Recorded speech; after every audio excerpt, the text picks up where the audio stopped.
Hello YouTube, it's Matchubar9 here, and today I'm here with a video game review. Today's review will be on Marvel Ultimate Alliance on the Xbox 360, the PS2, the PC, and the Xbox.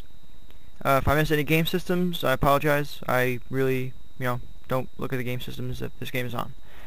So, right off the bat, when you first put it in, you kind of notice that there are a plethora, if you will, of superheroes to play as.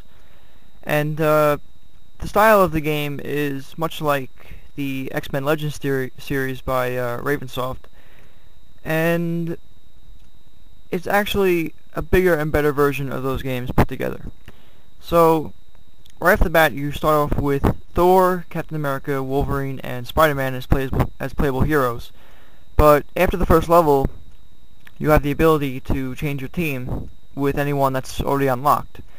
But some characters need to be unlocked by completing side quests, such as there's one level where you have to rescue Blade from a I don't remember what they're called. Well, bottom line, you have to save him, and once you do, he kind of joins your cause. So speaking of cause, the plot of this game is that Doctor Doom, one of the greatest Marvel villains of all time, has assembled a team of supervillains called the Masters of Evil, and he's concocting a plan which isn't revealed until later on in the game, but I'm not going to give it away for the sake of those who are watching this review and haven't played the game yet. So it's really in-depth. There's a lot of details, and there's also a few side quests, like a subplot. One of the subplots is that you have to determine Black Widow's allegiance to your team. Like, you kind of suspect that she's working for Doctor Doom, but you really need solid evidence that she is or isn't. So that goes on for quite a while, and it's really engaging, actually. Some of the tasks are very simple, but ultimately it's kind of rewarding what happens. So,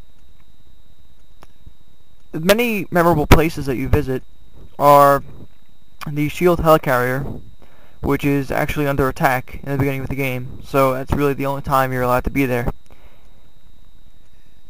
And the other places include Asgard, home to the Norse gods, Atlantis, which is ruled by Namor, and also Doctor Doom's castle. And these places are beautifully rendered with the graphics engine. But that being said, the graphics are not equal on every system. In my opinion, the Xbox 360 looks the best, hands down, because of the lighting effects, or, character textures, all that stuff. In my opinion, the worst that probably suffered is the PS2 version, but that's not really saying much, because they still look very good. But the PS2 suffers from some frame rate drops, and it doesn't have as many good shadow effects, mainly because the software can't really handle that kind of graphics. So, the combat is actually very straightforward. You have one button for a light attack and one button for a heavy attack, which you hold down to make it more powerful. But you can also do combos between those two buttons. And aside from regular physical attacks, each superhero comes equipped with their own special powers. For example, Spider-Man can pummel an opponent with web balls, and Thor can cast lightning upon the area and destroy any enemy.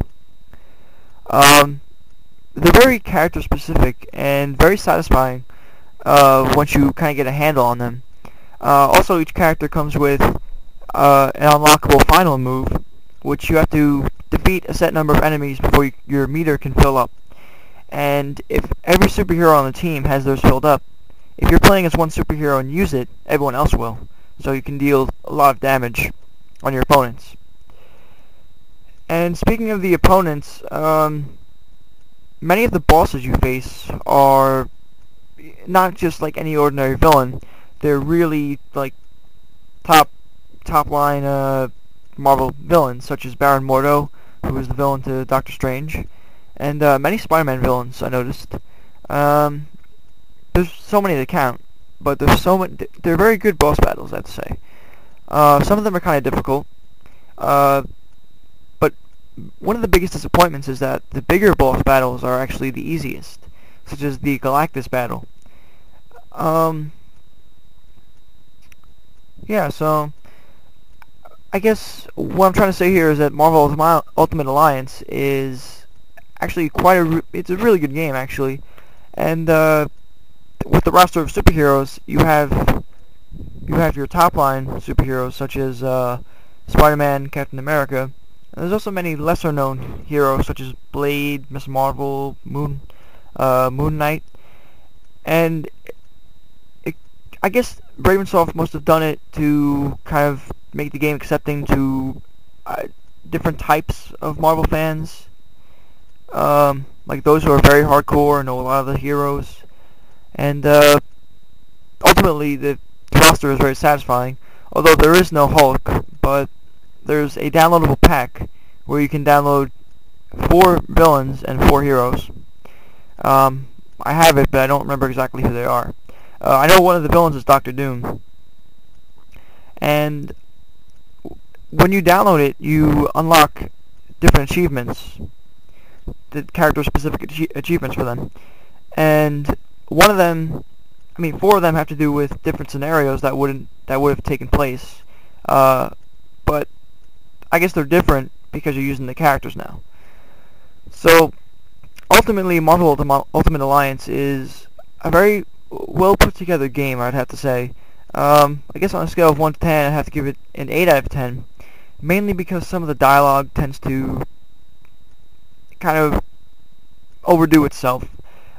Some people talk very slow. It's kind of agitating to listen to it, but it kind of lends to understanding more of the Marvel Universe, actually. And I would definitely recommend this game to anyone that is a fan of action RPG, or just like superheroes altogether, like myself.